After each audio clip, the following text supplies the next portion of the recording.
ખાનગી ટ્યુશન ક્લાસમાં શિક્ષિકા તરીકે કામ કરતી આ નેનુ વાવડિયા નામની 19 વર્ષની દીકરીએ ગળે ફાંસો ખાઈ આપઘાત કર્યો. આરોપ છે કે છેલ્લા 6 મહિનાથી કેટલાક અસામાજિક તત્વો દીકરીનો પીછો કરીને હેરાન કરતા હતા. સુરતના કતારગામ વિસ્તારમાં પાટીદાર દીકરી સાથે બનેલી આ ઘટનાથી ખળભળાટ મચી ગયો છે. આપઘાતને લઈ પાટીદાર અગ્રણી વિજય માંગુકિયાએ મુખ્યમંત્રીને પત્ર લખ્યો છે. પત્રમાં માનસિક વિકૃતિ ધરાવતો યુવક દ્વારા યુવતીઓને બ્લેકમેલ કરાતી હોવાનો દાવો કરાયો. પત્રમાં કરાયેલ ઉલ્લેખ પ્રમાણે વિકૃત માનસિકતા ધરાવતો આ યુવક છેલ્લા 3 વર્ષથી યુવતીને પરેશાન કરતો હતો. આવા કેટલાક અસામાજિક તત્વો વિદ્યાર્થીઓને વ્યાજના વિષચક્રમાં ફસાવતા હોવાનો પણ દાવો છે. કેટલીક દીકરીઓને પણ પ્રેમજાળમાં ફસાવવામાં આવતી હોવાનો પત્રમાં ઉલ્લેખ કર્યો. હું સૌપ્રથમ દીકરીનો ફોટો બતાવવા માંગીશ કે 19 વર્ષની આ દીકરીએ પોતાના ઘરે આપઘાત કર્યો. આપઘાતનું કારણ જાણીને ચોંકી જશો, કારણ કે આ વિસ્તારમાં કેટલા અસામાજિક તત્વો આ દીકરીને છેલ્લા લાંબા સમયથી હેરાન પરેશાન કરતા હતા, જેને લઈને માનસિક રીતે તૂટી ગયેલી આ દીકરી આપઘાત સુધીનું પગલું ભર્યું છે. પરિવાર શોકમાં ગરકાવ છે. જોકે જે યુવકોના નામ આવે છે, આ યુવકોના આ પહેલી નથી પણ આ કદાચ ત્રીજી દીકરી છે કે જેમના માનસિક ત્રાસથી આપઘાત કર્યો છે. અસામાજિક તત્વો છે અને વ્યાજ વટાવ સાથે ગાડીઓ લઈ ફરી દીકરીઓને હેરાન કરતા હોય તેવી ફરિયાદો સતત સામે આવી રહી છે. સમાજના અગ્રણીઓએ ખાસ કરીને આ બાબતે પત્ર લખ્યા છે. ત્યારે કહી શકાય કે દીકરીના પિતા છે. આપણે સીધા પહેલાં તો એમની સાથે વાત કરીશું. શું કહેવું છે એમની સાથે? આપનું નામ? મારું નામ રજનીભાઈ ગંગદાસભાઈ બાવળિયા.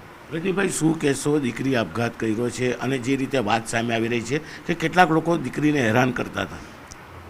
એ છે અહીંયા આપણે આંબા તલોડી વિસ્તારમાં જે તાના અહીંયા મારી છોકરી તાના ક્લાસમાં શિક્ષક તરીકે અહીંયા ભણાવવા જાય છે કે 6 મહિના પહેલાંની મને ખબર છે. 6 મહિનાથી એ છોકરા છે, એના નામ છે મારી પાસે, મેં પોલીસ સ્ટેશને આપેલા છે. એ 6 મહિનાથી એને હેરાન કરે છે. એની પાછળ ગાડીઓ લઈને આવે છે, ઠેઠ ઘર સુધી વાહે થાય છે. હવે આપણે રોજ તો એની પાછળ જવાનું હોય ને, એટલે મેં દીકરીને એવું કીધું તો આપણે ઘેરે કાંઈ કરવું નથી, તો આપણે ઘેરે રહેવું મેં કીધું.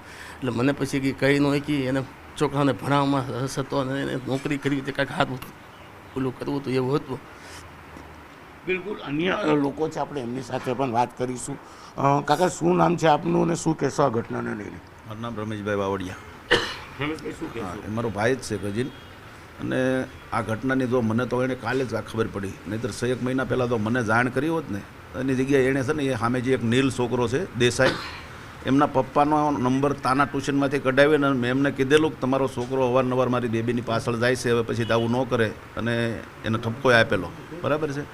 પણ હવે કાલ તો એને સાથે જે ભણતા હોય ને બીજા છોકરા, એમાંથી એવું જાણવા મળ્યું છે કે છેલ્લે મોબાઈલમાં 2 કલાકમાં જે શેર વાત થઈ હોય ને, અને એ નીલ દેસાઈનો મોબાઈલ બંધ આવે છે ત્યારથી, એટલે એ છોકરાને જાણ થઈ જ ગઈ છે કે આને આપઘાત કરી લીધો. બંનેને હું વાત થઈ એ વખતે, તો હવે FSLમાં મોબાઈલ ખુલે ત્યારે જ ખબર પડે સાચી. તો સમાજના અગ્રણીઓ કહે છે કે આ છોકરાઓ આજે રીતે છોકરીઓને હેરાન કરતા હોય છે અને આ લોકો જે ત્રીજી છોકરી કંટાળીને આપઘાત કર્યો.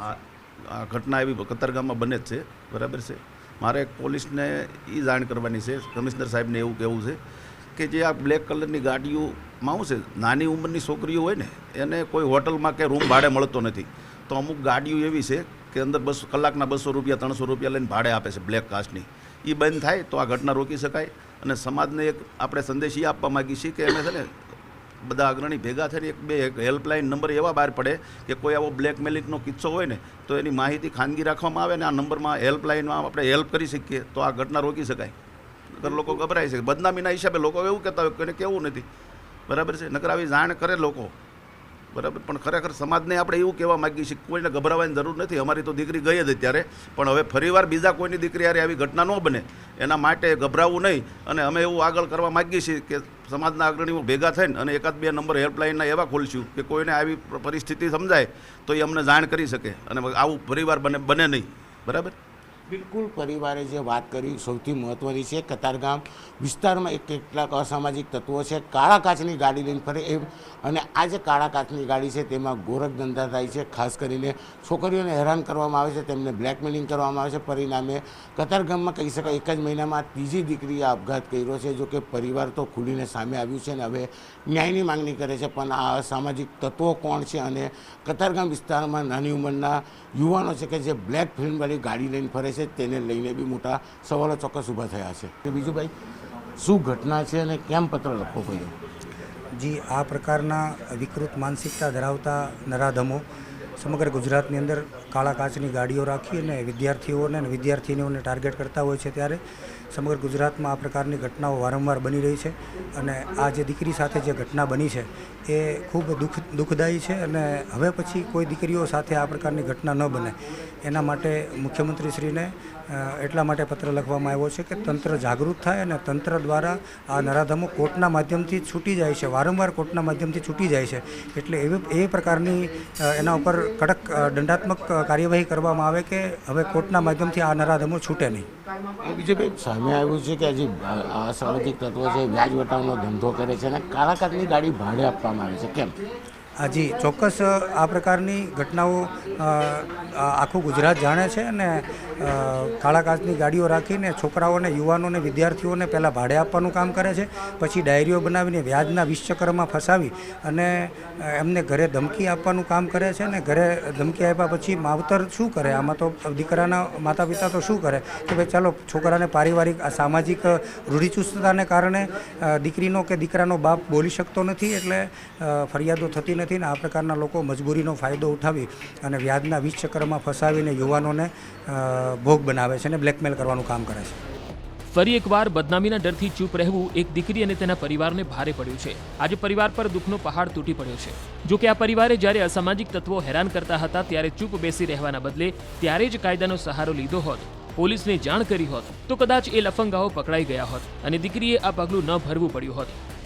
આ વિસ્તારમાં છેલ્લા ઘણા સમયથી વાત છે કે આ રીતનો બનાવ બને છે, એટલે એના પરિવારને મળી અને એમની જે માંગણીઓ છે, જે કોઈ પણ આવા અસામાજિક તત્વો હોય અને કોઈ પણ વ્યક્તિ હોય, કોઈ પણ સમાજનો વ્યક્તિ હોય, જ્યારે દીકરીનો મુદ્દો છે ત્યારે કોઈ પણ જ્ઞાતિ, જાતિ, ધર્મને, ભેદભાવને સાઈડમાં મૂકી અને આ દીકરીને અને એના પરિવારને ન્યાય મળે એ માટેનો અમે પ્રયત્ન કરીશું. યુવાનની હેરાનગતિ હોય કે કોઈ અસામાજિક તત્વની હેરાનગતિ હોય, આપ સૌના માધ્યમથી મારે લોકો સમક્ષ પણ કહેવું છે, આવી દીકરીઓને પણ મેસેજ આપવો છે કે કોઈ પણ પ્રકારના આવા તત્વોથી ડરવું ન જોઈએ. 19 વર્ષની આપની જે નાની ઉંમર છે, આપણા કુટુંબને આપની જરૂર હોય છે. સ્વાભાવિક છે કે એનું કોઈ દબાણ હોઈ શકે, કોઈ બ્લેકમેલિંગ હોઈ શકે કે કોઈ પણ વસ્તુ હોય, પરંતુ આવા લુખાઓથી કોઈ પણ ડરવાની જરૂર નથી. અને આવા તત્વોને પાઠ ભણાવવા માટે કાયદો, વ્યવસ્થા, સમાજ, ઘણા બધા આગેવાનો કોઈ પણની પણ આપ મદદ લઈ અને આવા લોકોને ઉજાગર કરવા જોઈએ, ના કે આપણે આત્મહત્યા કરવી જોઈએ. ઘણા બધા એવા બ્લેક સ્પોટ છે કે ત્યાંથી આવી પ્રવૃત્તિઓને મેઘ મળતું હોય છે. કોલેજની બહારના કેમ્પસની કોઈ એવી જગ્યાઓ હોય છે, કાફે હોય છે, કોઈ એવી એકાંતમાં બેસવાની જગ્યાઓ હોય છે.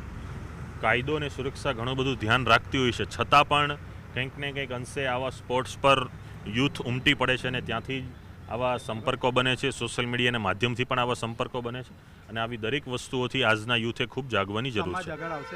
100% સમાજની માટેની ક્યાંય પણ જરૂરિયાત હોય છે ત્યારે સમાજ આગળ આવતો હોય છે અને આ મુદ્દામાં અમે આશા રાખીએ છીએ કે સમાજ કરતાં પણ દીકરીના પક્ષમાં દરેક લોકો, દરેક નાગરિક, દરેક સુરતની પ્રજા આગળ આવે.